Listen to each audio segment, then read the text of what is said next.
Quando uma equipe de Fórmula 1 decide alinhar dois pilotos lado a lado, o mundo não espera apenas velocidade, mas também um duelo silencioso que se desenha dentro das próprias garagens. O público olha para o cronômetro, mas os engenheiros olham para os gráficos. E cada detalhe, cada curva, cada acerto de volante passa a ser um comparativo inevitável. O verdadeiro adversário muitas vezes não é quem está em outra equipe, mas sim quem divide o box ao lado. É ali, longe dos holofotes e da celebração das bandeiras, que se desenha a batalha mais cruel, a da relevância dentro de um time. Aquele que dita o rumo do carro, que influencia mais o desenvolvimento e que ganha o respeito dos engenheiros, se torna, na prática, o verdadeiro líder. Agora, se você está assistindo isso, eu tenho um pedido para você. Nos comentários, coloque de que estado ou país você está assistindo. Vamos fazer isso e apoiar esse jovem talento, fazendo esse vídeo chegar em mais pessoas. E eu queria te pedir humildemente para que você se inscreva para atingirmos a meta dos 600 inscritos ainda hoje. Eu me sentiria muito feliz com a sua ajuda. Na Sauber de 2025, esse duelo assumiu contornos de drama. De um lado, Nico Hülkenberg, veterano alemão com mais de uma década de experiência na categoria, carregando a reputação de ser sólido, confiável, mas sem o brilho das vitórias ou dos pódios históricos. Do outro, Gabriel Bortoleto, um estreante brasileiro que chegou como promessa, mas que em poucas corridas mostrou algo além da expectativa. Era como se a Fórmula 1 tivesse sido tomada de assalto por uma nova voz, fresca e ousada, capaz de desafiar os dogmas de um companheiro calejado. O time contratou o Hülkenberg com a esperança de estabilidade. A ideia era simples: trazer um piloto maduro, capaz de fornecer feedback técnico preciso, um ponto de ancoragem para o desenvolvimento de um carro em reconstrução. Ele não era o homem dos milagres, mas também nunca foi o culpado por tragédias. O perfil parecia perfeito. Mas esse retrato começou a desbotar quando Bortoleto entrou em cena. Desde os primeiros treinos, a equipe percebeu que o brasileiro tinha uma leitura única de dados. Interpretava o carro com sensibilidade e conseguia extrair tempo em condições adversas de uma forma que surpreendeu até os engenheiros mais experientes. O que parecia apenas impacto de novato empolgado virou consistência. Corrida após corrida, a diferença entre os dois se tornou gritante. Enquanto o brasileiro evoluía, aprendia, crescia diante dos olhos de todos, o alemão parecia preso, sem respostas, como se a juventude do colega o tivesse encurralado em uma sombra cada vez mais sufocante. As classificações revelavam o abismo. Bortoleto brigava pelo Q3, aparecia no meio da elite, enquanto Hülkenberg era frequentemente eliminado já no Q1 ou no limite do Q2. Esse contraste corroía a imagem do veterano, minava sua influência e abria espaço para a ascensão irreversível do novato. Mas não era apenas sobre velocidade. O verdadeiro choque estava na capacidade de adaptação. Em circuitos travados como Mônaco e Hungria, onde cada curva lenta exige delicadeza de controle e confiança na traseira do carro, Bortoleto demonstrava naturalidade. Em pistas de alta velocidade como Monza e Silverstone, onde a resistência dos pneus e a ousadia em freadas extremas se tornam diferenciais, ele novamente extraía o máximo, como se já tivesse anos de experiência no currículo. Do outro lado, Hülkenberg acumulava dificuldades, parecia carregar o peso de um carro que não respondia ao seu estilo e ficava sem alternativas. Essa diferença se refletia dentro da equipe. Os engenheiros que antes viam o alemão como guia passaram a escutar mais atentamente as opiniões de Bortoleto. O jovem ganhava espaço nas reuniões técnicas, suas sugestões começavam a resolver problemas concretos e a sua voz ecoava com força crescente. O veterano, antes pilar, agora era coadjuvante. A relação entre os dois, curiosamente, não era de hostilidade aberta. Bortoleto sempre demonstrou respeito, reconhecia a experiência de quem tinha mais quilômetros de pista acumulados. Mas na Fórmula 1, não há espaço para gentilezas quando o semáforo apaga. Dentro do asfalto, o brasileiro não hesitava em atacar, dividir curvas, impor seu espaço. Era um respeito de portas fechadas, porque no asfalto a hierarquia já tinha sido redesenhada. O paddock observava em silêncio, mas com olhos atentos. A narrativa crescia, um estreante brasileiro superando um piloto com mais de uma década de carreira, e não de forma ocasional, mas constante, a cada fim de semana. Para o Bortoleto, era o cenário perfeito. Sua reputação se consolidava a passos largos, seu nome começava a aparecer em conversas de bastidores de equipes maiores e a promessa virava realidade diante dos olhos do mundo. Para o Hülkenberg, a realidade era a oposta. Sua posição ficava inconfortável, alimentando rumores de que seu tempo na Fórmula 1 poderia estar chegando ao fim. Esse é o lado cruel da categoria. A Fórmula 1 não perdoa veteranos que não entregam. Não importa o passado, não importam as justificativas. Quando um jovem talento aparece e brilha, o relógio do veterano corre mais rápido. A Sabre, nesse contexto, vivia uma mistura de desafio e esperança. De um lado, havia a frustração do declínio do alemão.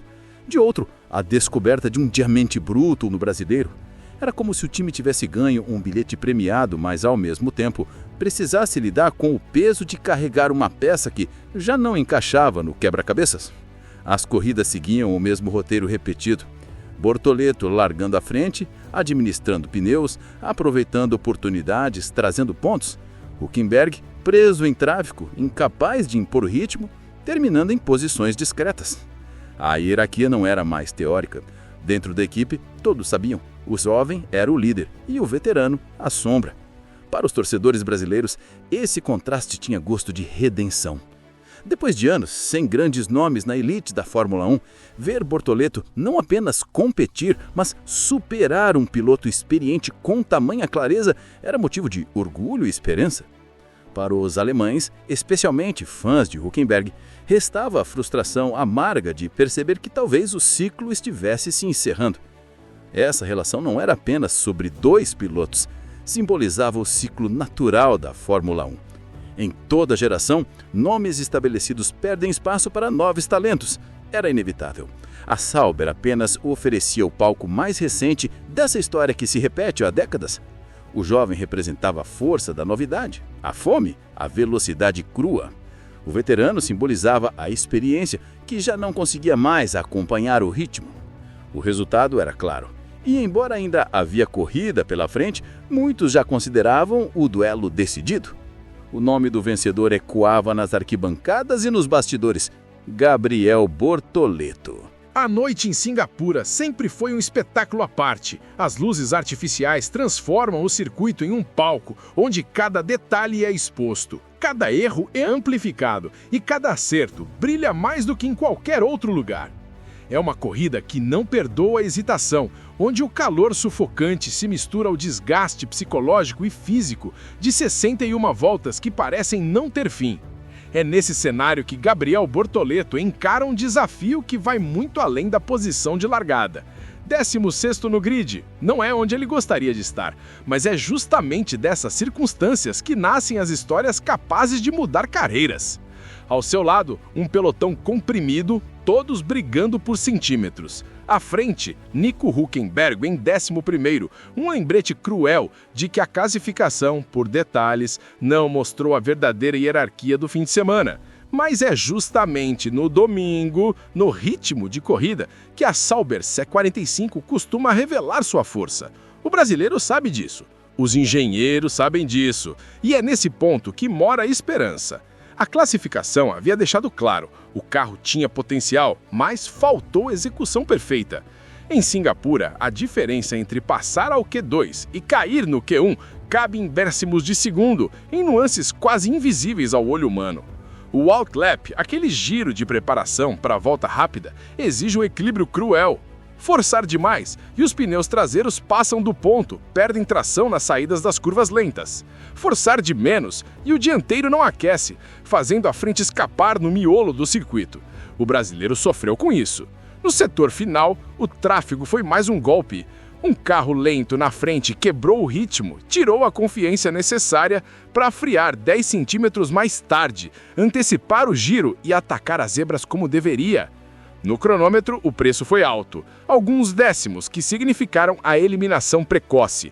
Mas o domingo conta outra história. Singapura é um xadrez urbano e é nas 61 voltas que se define quem tem frieza, leitura e coragem. A estratégia básica estava desenhada. Uma parada, saindo com pneus médios e trocando para duros no meio da prova, mas a Teuquia nunca sobrevive intacta ao caos de Marina Bay. Safety cars são quase uma tradição e cada neutralização pode revirar a ordem de um instante para o outro. O que realmente importa é estar pronto para reagir no momento exato. Para Bortoleto, o primeiro objetivo é simples: sobreviver à largada. O lado sujo do grid, onde ele parte, não oferece tração ideal. A chance de perder posições é real. E qualquer toque, qualquer dano na asa dianteira pode arruinar a corrida antes mesmo de começar. Por isso, a largada é feita com frieza, calculando cada centímetro, cada espaço possível. Se sair limpo, a corrida se abre diante dele. No pelotão do meio, o que vale é paciência. A gestão dos pneus traseiros é vital, porque a cada saída das curvas 3, 7, 13 e 14, o carro exige equilíbrio entre agressividade e controle. Se os pneus se desgastarem cedo, a estratégia afunda. É nesse ponto que entra a disciplina. Levantar o pé em trechos específicos, aliviar a pressão nos freios para reduzir temperatura, preservar o equipamento. É o que os engenheiros chamam de lift and coast e é o que pode transformar um carro mediano em um carro competitivo no final da corrida. As opções táticas ficam claras. Se o trem de DRS se formar cedo e o tráfego travar a corrida, o undercut é a arma principal.